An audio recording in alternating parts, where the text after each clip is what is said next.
ilang posts a day ang kailangan sa business content. So, ayun, sa SEO, I would suggest, based on our experience, practical SEO is 2 posts a day.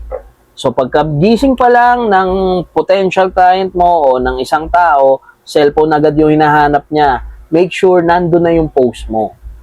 At syempre, bago siya matulog, bago siya magano, katabi niyan, cellphone niya.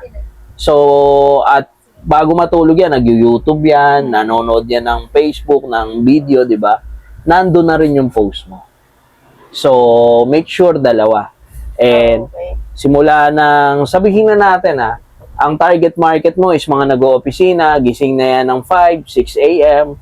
So, bago mag 6 a.m., nandun na yung post mo.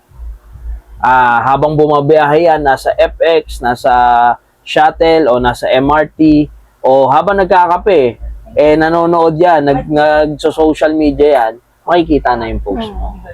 And then, 12 hours yun sa buong araw. And then, pagdating na bago niya matulog, ayan, nandyan pa rin yung post mo. Bago siya matulog, dapat nandyan na yung post mo. Para naman yan sa opposite time zone. Halimbawa, OFW ang ano mo, sasagasaan na rin yan ng opposite time zone. OFW ang market mo, makikita naman nila.